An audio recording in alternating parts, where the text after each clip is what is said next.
जय श्री कृष्णा साथियों, मेरे YouTube चैनल पर आपका स्वागत है। और अभी हम देख रहे हैं रविंद्र कालिया के विषय में संस्मरण, जो कि ममता कालिया उनकी पत्नी याद कर रही हैं उनको।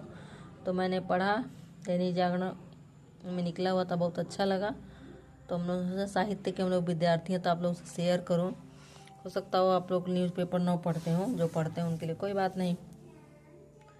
तो यह देखिए, तुझे कैसे, ममता कालिया जी ने लिखा संस्मरण है।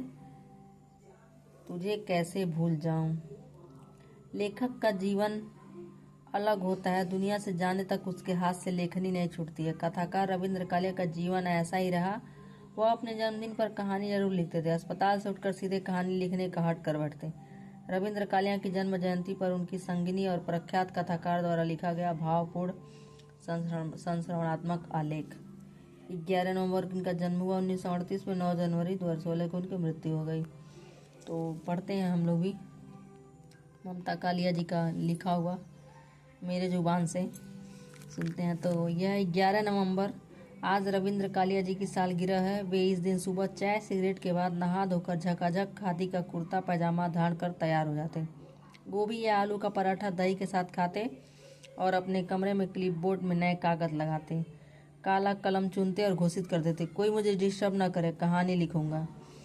जब तक चाय जी, रविंद्र की माँ हमारे साथ थी। वह रवि की सालगिरह पर खीर या सूजी का हलवा बनवाती, उगते सूर्य को जल चढ़ाती और उन्हें आशीष देती। रवि को सब इंदर कहते थे। पहली बार जब मैंने उन्हें रवि कहा तो उन्होंने मुझसे कहा, आज तक मुझे किसी ने इतने छोटे नाम से नहीं पुकारा। मेरे मन में उनके लिए और कोई नाम हो ही नहीं सकता था। थे तो हम आशिक और मासूक, पर जिंदगी की कसमकस ने हमें मुसाफिर बना दिया। रवि ने हर हाल में लिखा, अंत तक लिखा। उनका अंतिम लेख जनवरी 2016 की पत्रिका तद्भव में छपी, जो उनके अंतिम संस्कार के दिन मुझे राजीव कुमार ने हाथ में थमाया। क्या ऐसा ही होता है एक लेखक का जीना और जाना? हाथ से कलम नहीं छूटती, भले ही नब्ज छूट जाए। रवि छोड़ गए अपनी यादगार किताबें, कह गए और कराएं। उपन्यास खुदा सही सलामत है का संस्मरण और गालिब छोटी शराब का नया संस्करण आया। रवि पर बना सजन का विशेषांक आया। सबने मुझसे कहा, रवि कहीं गए नहीं है, शरीर अनुपस्थित होता है, शब्द नहीं। इधर काफी अजीब बात हो रही है। जितनी देर घर में होती हूँ, रवि मेरे साथ होते हैं, साथ बोलते, हंसते, पढ़ते, कहानी लिखते। लेकिन जैसे ही बाहर जाती हूँ, वह गायब हो जाते हैं। वह भूल जाते हैं कि बाहर उनकी अधिक जरूरत है।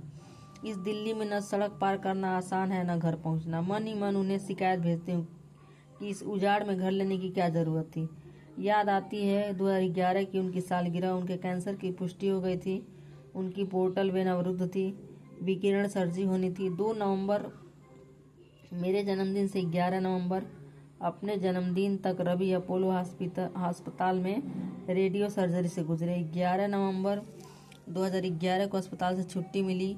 रवि की ठसक थी कि अवशेष बिल का भुगतान स्वयं करूंगा। उनकी पहिया कुर्सी काउंटर तक लाई गई। वापसी के लिए कार में बैठते बोले, आज मेरा जन्मदिन है, पूरे दिन काम करूंगा, मुझे दफ्तर छोड़ दो। मैंने प्रतिवाद किया, घर चलकर आराम करो। रवि अड़ गए, अपनी मर्जी से मुझे जीने दो। अन्नू बड़े पुत्र अनिरुद्ध ने कहा, पापा पहले आप कुछ फल खा लीजिए। नहीं, एक कहानी दिमाग में मंडरा रही है, शुरू करूंगा। हम उन्हें लेकर फिक्रमंद थे, वह बिल्कुल बेफिक्र। यह बहादुरी अंतिम क्षण तक उनके साथ रही। इसी साहस के साथ रविंद्र ने इतने शहरों की खाक छानी, नौकरियां पकड़ी और छोड़ी, लेकिन अपना बांकपन न छोड़ा। और उनके लिए है, उम्र अपना बांकपन न छोड़ा, उम्र की सीढ़ियां उतरते हुए। मुझे तेरी बहुत जरूरत थी, थोड़ी सी आँच और बची है अलाव में। मुझे तेरी याद आए, तुझे कैसे भूल जाऊं। ममता कालिया जी, उनकी पत्नी, उनकी सहधर्मी। तो आप लोग को सुनकर कैसा लगा ज़रूर बताएं। अगर आप साहित्य के विद्यार्थी हैं तो ज़रूर कमेंट करें। धन्यवाद।